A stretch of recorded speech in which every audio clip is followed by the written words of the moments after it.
Pues este pasaje que hemos leído es un gran pasaje, muy importante para nosotros. Tiene sitios que si no leemos en contexto es fácil de tomarlo mal y no comprender lo que nos está diciendo. Lo que nos está diciendo es la importancia de no solamente tener un sistema de creencia, o sea, esa forma de decir, yo creo en Dios y ya estoy bien, porque yo creo en Dios, sino que esa creencia tiene que afectar la vida entera. O sea, no es solo un poco de humedad en la cabeza, sino es que es empaparse de verdad todo el cuerpo. ¿Por qué? Porque la fe verdadera siempre afecta a la vida. Y nos comenta una situación que obviamente había pasado, incluso no solo ha pasado una vez, sino que podría haber pasado miles de veces en toda la historia. Entra una persona con necesidades físicas y un cristiano le mira y dice, que Dios te bendiga, y le manda sin comer, sin tener qué poner en su cuerpo, sin tener dónde dormir, y dice, ¿podéis imaginar una cosa más fría, más fea? Ese pensamiento de, ¡ay, que Dios te bendiga! Pero a mí no me importa tu situación. Obviamente, lo más importante no es lo físico, lo más importante es lo espiritual. Pero si no tenemos pensamiento también para lo físico, ¿cómo podemos llegar a lo espiritual? Y como ejemplo, nos pone Santiago aquí el caso de Abraham. Y nos dice que Abraham fue justificado por las obras. Ahora, tenemos que tener mucho cuidado porque la forma en que lo dice Santiago es muy distinta de la forma en que lo expresa Pablo. Lo que quiero decir es que Pablo, cuando habla de la justificación por la fe, no por obras, está hablando de este hecho de que Dios nos trata como justos delante de Él. Y eso no viene por las obras, eso solo viene por la fe. Pero cuando Santiago habla, él habla de la justificación en el sentido de la comprobación. O sea, ¿cómo sabemos que Abraham fue justificado delante de Dios? ¿Cómo sabemos que Abraham realmente puso su fe en Dios y le fue contado por justicia? Y la respuesta de Santiago es, mira lo que hizo con su hijo. Cuando él tomó a su hijo y lo llevó al monte y estaba dispuesto a sacrificarlo, ¿por qué ocurrió eso? Y la única respuesta es porque creyó a Dios. Tenía una fe increíble en Dios, que nos dice en Hebreos que incluso estaba convencido de que Dios era capaz de resucitar a su hijo de entre los muertos.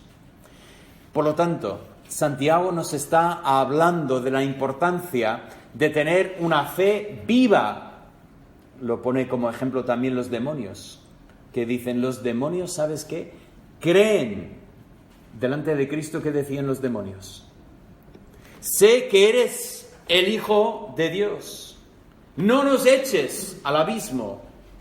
Los demonios temblaban delante de Cristo y, sin embargo, esa creencia les convertía, les hacía ángeles de Dios otra vez. No. Se mantenían en su misma línea, sin arrepentirse, siguiendo a su líder hacia la destrucción.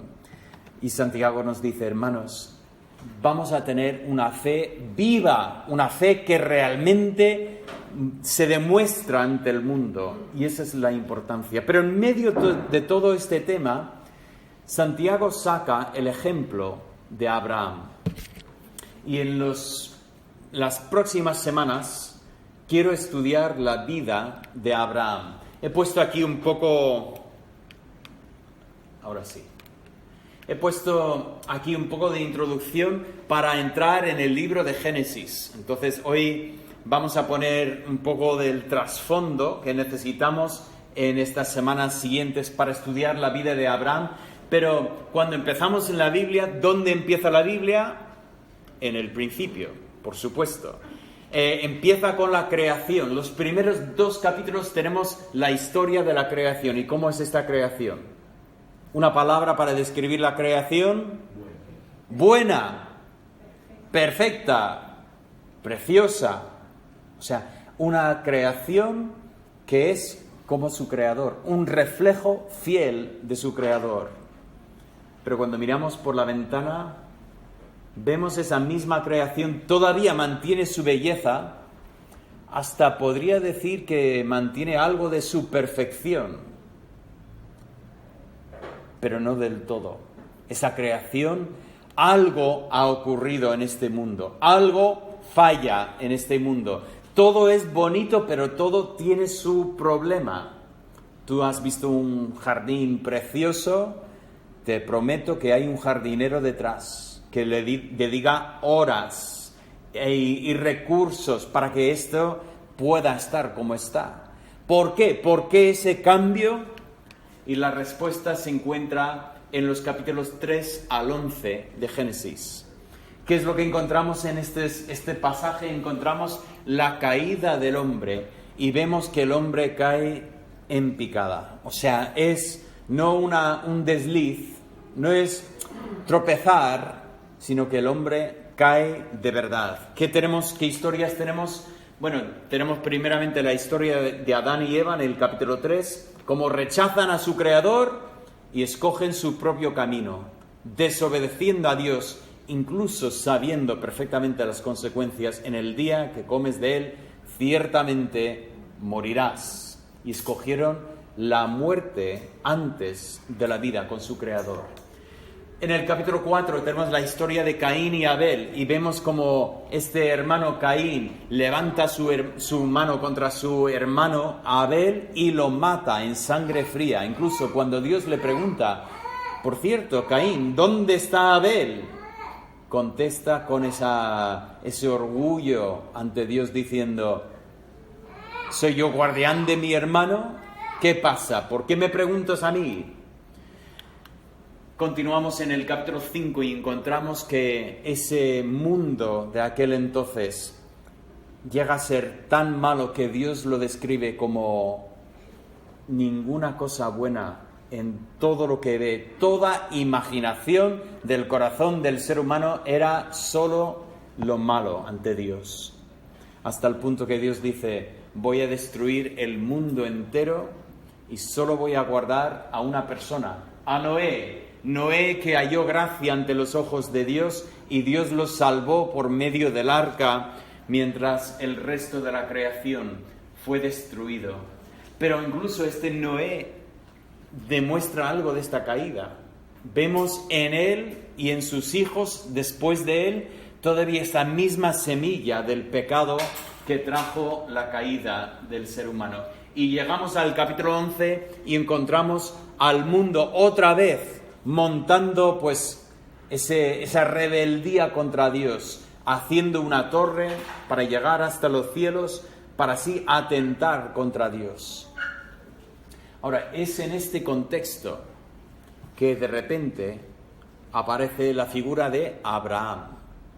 Y desde el capítulo 12 hasta el capítulo 24 vamos a ver la vida de Abraham. En ningún momento hemos tenido tantos capítulos sobre un personaje bíblico. Y de repente la Biblia nos quiere resaltar a Abraham. Este hombre es importante. Y nos preguntamos, ¿por qué es tan importante?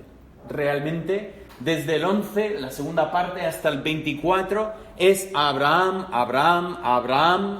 Incluso a partir del 24 es el hijo de Abraham y después el nieto de Abraham y luego el bisnieto de Abraham. O sea, este personaje es un personaje sumamente importante. Por cierto, ya han pasado 4.000 años desde la vida de Abraham y se sigue hablando de él hasta el día de hoy.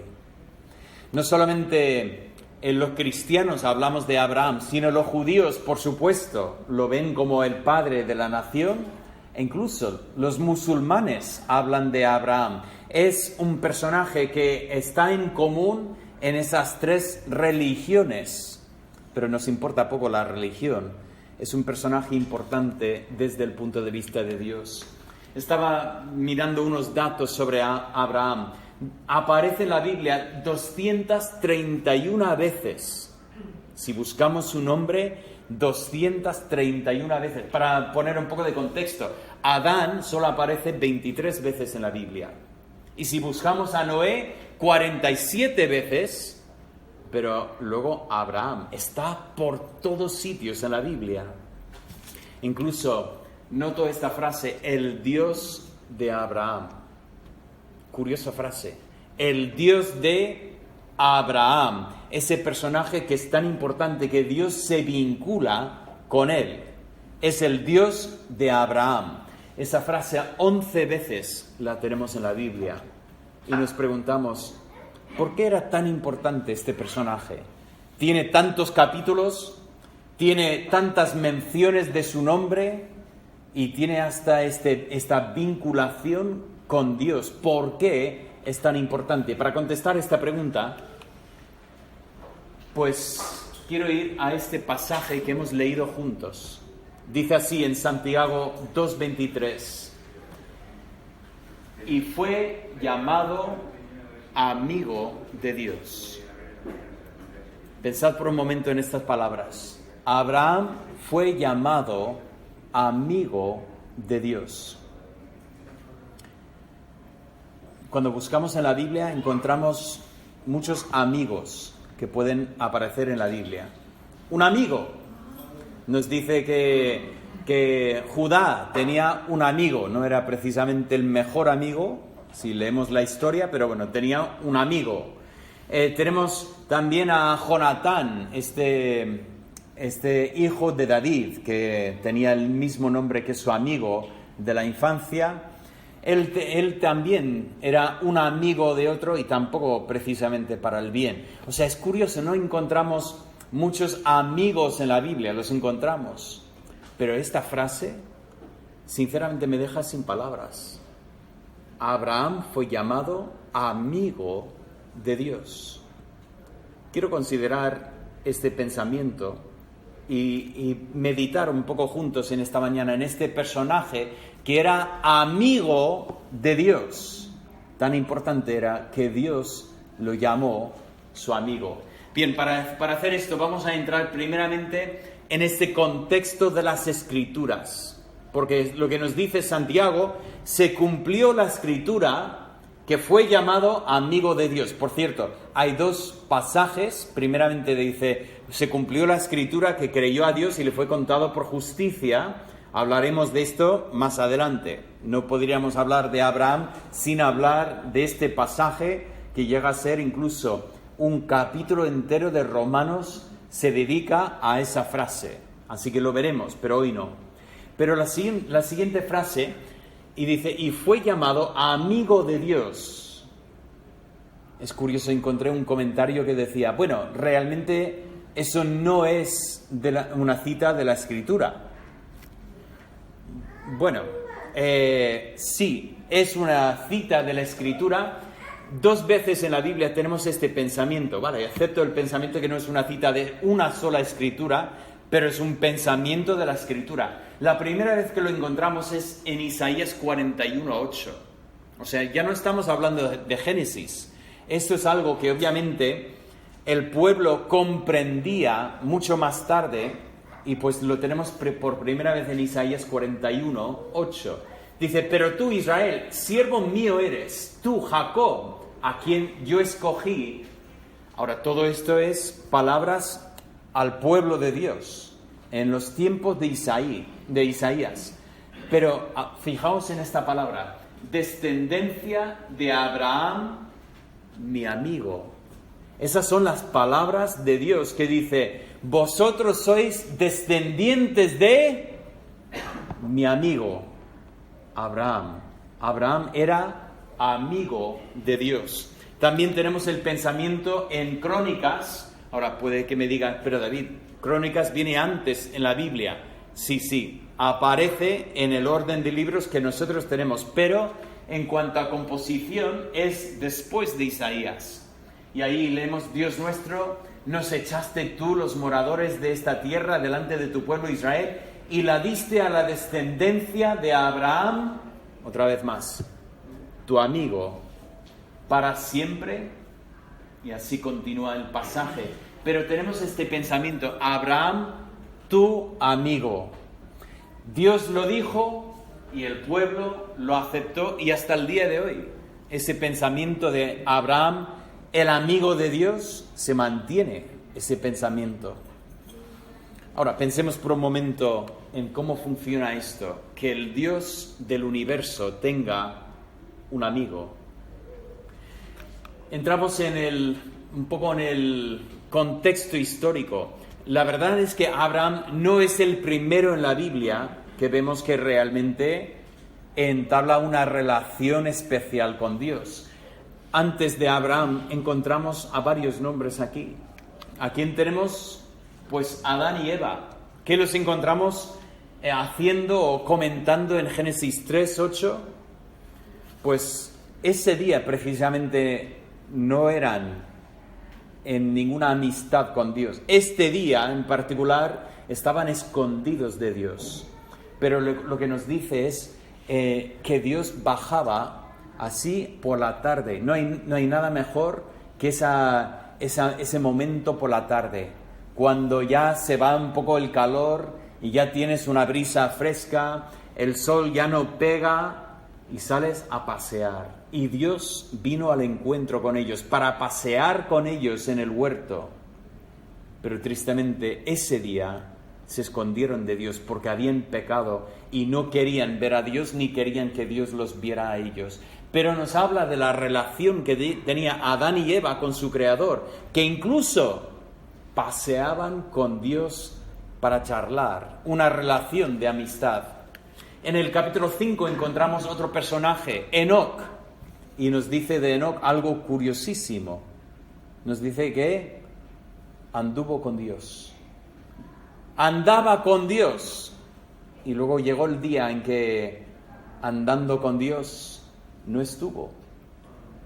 Siempre recuerdo al que decía: un día estaban paseando y Dios dijo: Enoc, estamos más cerca a mi casa que a la tuya, vente conmigo. Y en vez de volver a su casa, se fue a la casa de Dios. Una relación sumamente especial, que anduvo con Dios, y hasta nos dice, es el único ser humano que no pasó por la muerte para pasar a la presencia de Dios. Tenemos a Noé, que nos dice en el 6:8 que halló gracia ante los ojos de Dios. Incluso cuando nos dice que había caído el diluvio de Dios sobre la tierra, dice que Dios se acordó de Noé. No le llama amigo, pero claramente está que tenía una relación especial con Noé. Quiero poner ese contexto para decir, en un sentido, Abraham es uno más en una serie de personajes. Y he puesto estos tres aquí para resaltar los que realmente la Biblia resalta, pero entendemos que habría más. Pero tampoco era el último, Abraham. Cuando continuamos con el linaje de Abraham, ¿qué encontramos? Pues encontramos personajes como Isaac, Jacob y José, que cada uno de ellos tenía una relación especial con Dios. Sí, podemos decir que Jacob tenía sus luchas y bastante fuertes, ¿no? Pero cada uno, Dios tenía una relación especial. Incluso es notable que Dios diga, yo soy el Dios de Abraham, lo hemos comentado antes, pero dice, y el Dios de Isaac, y el Dios de Jacob. Qué fuerte que Dios diga, yo soy el Dios de Jacob. Para nosotros Jacob es el desastre de la familia, pero Dios dijo, yo soy el Dios de Jacob. Obviamente hubo una relación especial entre este hombre y su Dios. Continuamos leyendo y encontramos a Moisés. Este pasaje en Éxodo 33:11 ocurre cuando la hermana y el hermano de Moisés se quejan de él. Y Dios viene a defenderlo. Y Dios dice, para. Cuando yo hablo con un profeta, Yo hablaré en sueños, en visiones. Solo tenemos que recordar la historia, bueno, viene un poco después, pero la historia de Balaam, ese profeta curioso que de alguna forma tenía una relación con Dios, pero bastante raro, ¿no? Dios le hablaba por sueños. Pero Dios dice, cuando yo hablo con Moisés, yo hablo como un hombre habla con su... No usa la palabra amigo, pero el pensamiento está. Dice, yo hablo con Moisés cara a cara. Literalmente en hebreo dice boca a boca. O sea, no hay intermedio. Es que es Dios hablando con su siervo Moisés. Moisés obviamente también tenía una relación especial con Dios. David, ¿cómo no voy a mencionar a David? El rey David tenía una relación especial con Dios. Dios le llama un hombre conforme a mi corazón. Sí. David, el que cometió adulterio, el que asesinó al hombre, al esposo de la mujer con quien había cometido adulterio. Este hombre tan humano, con pies de barro, Dios dijo, tiene un corazón conforme al mío. ¿Porque David era perfecto? No. Pero porque a David, cuando vio su pecado, se arrepintió, se humilló ante Dios y demostró el corazón que Dios busca en cada uno de nosotros. David también tenía una relación especial con Dios. Y Salomón también. Dios prometió que yo voy a ser como un padre para él y él va a ser como un hijo para mí. Por eso cuando abrimos los proverbios y habla este padre con su hijo diciendo, hijo mío, escucha la instrucción, entendemos que esto es lo que Dios había hecho con Salomón. Tenemos estos personajes y podríamos continuar y hablar de los profetas y hablar de otros personajes, llegando incluso al Nuevo Testamento. Está claro que Dios ha tenido una relación especial con muchas personas, pero me llama la atención, Abraham en toda la Biblia es la única persona que Dios dice es mi amigo. Yo le llamo mi amigo y por eso es digno de estudiar nosotros. Así que entremos en este tema y lo que voy a llamar el contexto espiritual. ¿Por qué era Abraham amigo de Dios? Nuestra forma de pensar igual nos lleva a decir, pues Abraham tendría que haber hecho algo, ¿no? Tendría que haber sido justo el personaje que encajaba con Dios y por ese motivo llegó a ser amigo de Dios. Pero cuando miramos su vida, lo que encontramos es que Abraham era un pecador. Miraremos la vida de Abraham y hablaremos de sus momentos más altos y hablaremos también de sus momentos más bajos. Pero no tenemos que llegar muy lejos en la historia para encontrar el primer momento bajo. Fijaos, si aparece en la segunda parte del capítulo 11, en el capítulo 12 nos narra una historia cuando hay hambre en la tierra y Abraham, con miedo de que van a morir de hambre, baja a Egipto. Ahora hasta ahí puedes decir, bueno, hay que ir donde está la comida. Vale. Pero entrando en Egipto, ¿qué hizo Abraham? Le dice a su esposa, vamos a hacer una cosa, cuando lleguemos a Egipto, tú no digas que eres mi esposa, tú di que eres mi hermana. Porque después de todo, Abraham se había casado con su hermanastra, era la hija de su padre, pero no la hija de su madre. Entonces, con esta media verdad, Abraham piensa que se va a salvar en Egipto. Fíjate que Dios le había prometido bendición, herencia, descendencia, y Abraham miente y obliga a mentir para poder protegerse, como que Dios no tuviera poder para protegerlo. Abraham no es perfecto. Incluso si seguimos leyendo la historia en el capítulo 20, parece que la historia se repite y hace lo mismo otra vez. Incluso si seguimos leyendo encontramos que también su hijo hizo lo mismo. Todo esto para decir, Abraham era un mentiroso. Por cierto, ¿qué dicen los proverbios sobre Dios y los mentirosos? Dice que Dios aborrece la mentira. Curioso, ¿no? Que el amigo de Dios hace precisamente lo que Dios aborrece. Si seguimos leyendo en Génesis 16, otra historia en que vemos esa cara peor de Abraham, en que Abraham, queriendo cumplir la voluntad de Dios, al final pierde la paciencia y obedece a la idea de su esposa para casarse con esta sirviente de su esposa, para hacerla su concubina, para tener un hijo por medio de ella.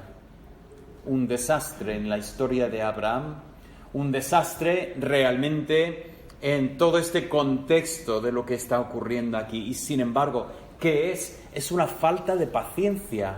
Es que pierde la fe en Dios en este momento y empieza a buscar una manera de manipular, de echar una mano a Dios para que todo salga bien. Yo le voy a ayudar a Dios y hermanos, Dios no necesita nuestra ayuda.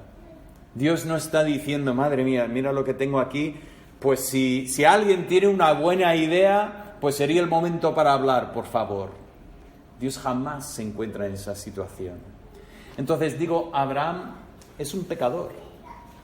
Si queremos buscar una explicación de cómo puede ser llamado este amigo de Dios, os digo que realmente no tiene que empezar esto en Abraham. Él no es amigo de Dios porque él era algo especial. Era amigo de Dios sencillamente por la gracia de Dios.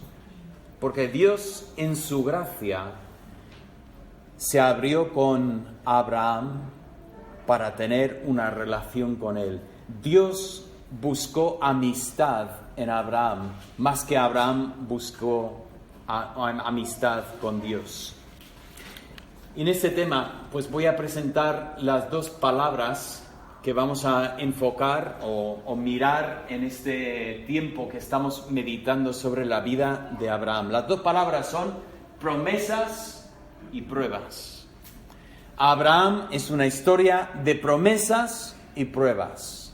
Dios le hace promesas y después vienen las pruebas.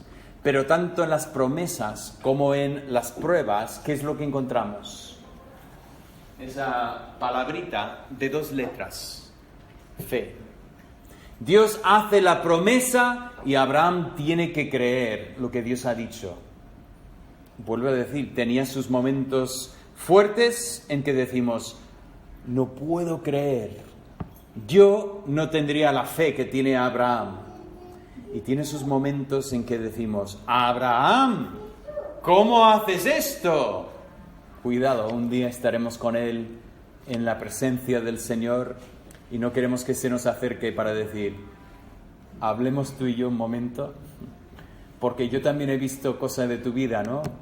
Ay, qué fácil es tirar piedras a los demás sin darnos cuenta que realmente los fallos los tenemos nosotros.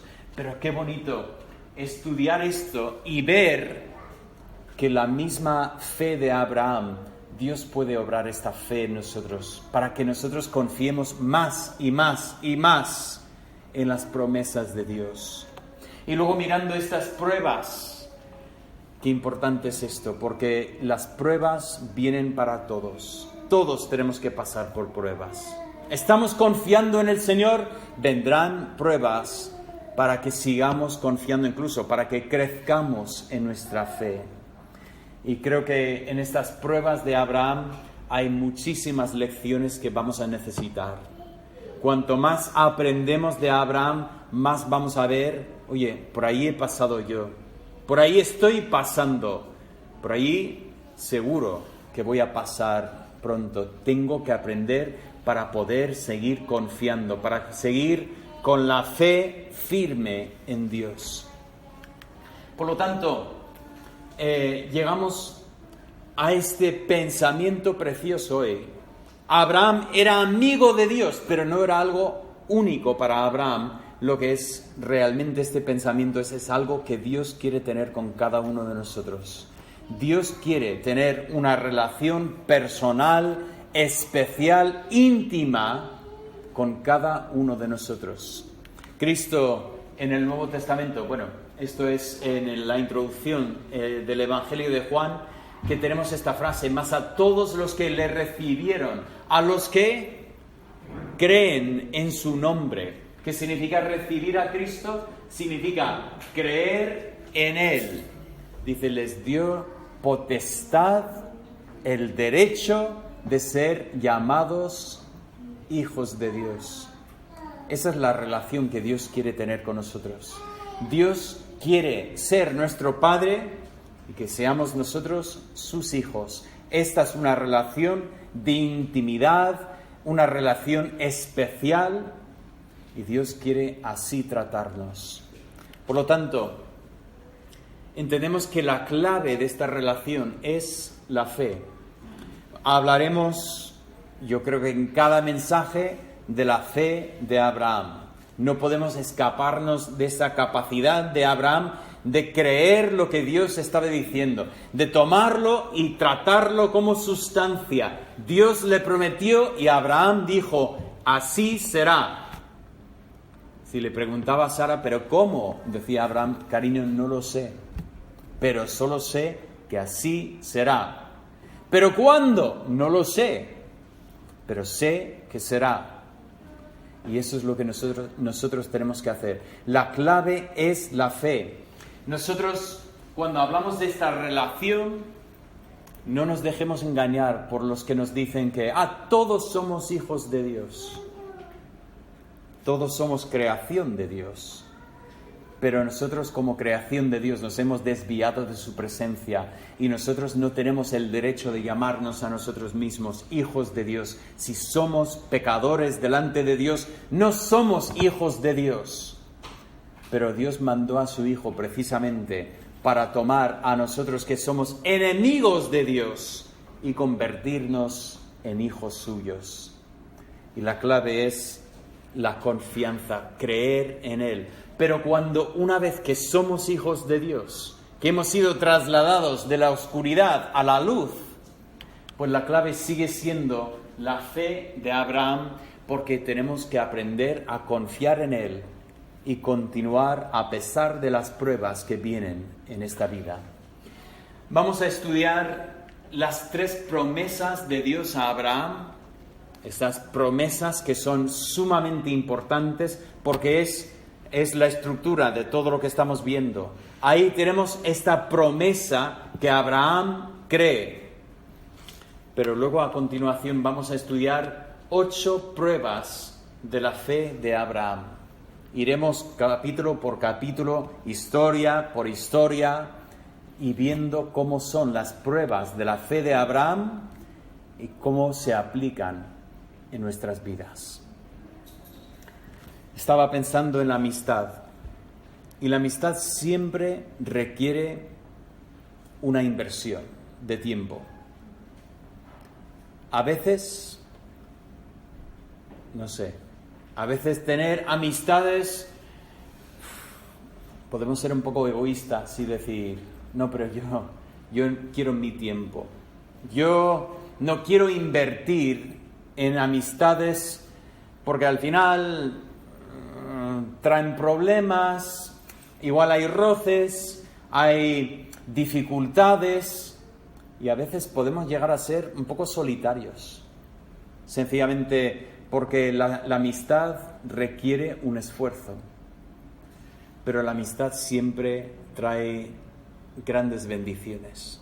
La amistad física, tener un amigo, alguien con quien puedes abrirte, alguien que realmente te ama, alguien que cuando tú le necesitas, le llamas y siempre tiene tiempo. Esa amistad es algo preciosa. Y cuando pienso en este pasaje que Abraham fue llamado amigo de Dios, obviamente tener una relación con Dios implica compromiso, implica tiempo, implica esfuerzo. Y ahí está Satanás para decirnos, no te puedes complicar así. No, tú no tienes tiempo, tú tienes que pensar en ti mismo. Tú mira a tú mismo y no mires más allá. No escuches esa voz, porque no hay nada mejor en este mundo que llegar a tener una relación con Dios. Porque todo lo que nosotros invertimos, recibimos con intereses. Y son intereses tan altos que nos damos cuenta al final que no hemos invertido nada. No hemos perdido nada. Cristo nos llama a entregarlo todo, vaciarnos a nosotros mismos. Pero precisamente cuando lo hacemos, nos encontramos más llenos que nunca. Encontramos que nuestras manos que imaginábamos que iban a estar vacías, están nuestros brazos llenos y no podemos contener todo lo que Dios tiene para nosotros. No estoy hablando de lo material, estoy hablando de lo espiritual, por supuesto. Pero desde luego tiene que ser nuestra meta llegar a ser llamados amigos de Dios. Padre Santo, leemos estas palabras y contemplamos a Abraham y esta relación que tenía contigo y deseamos experimentar algo de lo mismo. Si nos has hecho tus hijos en Cristo, pido que nos sigas formando para que nosotros podamos andar en comunión íntima contigo todos los días y así que sea Cristo exaltado en nuestras vidas. Padre, en este tiempo que tenemos delante de nosotros, en estos meses que vamos a estar estudiando, hablando de Abraham, pido que abras nuestros ojos y que veamos en las pruebas de Abraham lecciones que podamos aplicar a nuestras vidas. Cuando Abraham tropezó y fracasó, ayúdanos a aprender de sus errores para que podamos andar contigo. Y donde Abraham, y la mayoría de las veces así era, donde él tuvo éxito, donde ejercitó su fe y donde tuvo victoria sobre la tentación, que aprendamos también de su ejemplo, para que nosotros también pongamos nuestra confianza en ti y corramos con paciencia y así venzamos esta tentación. Pido esto, Padre, en el nombre de Cristo Jesús. Amén.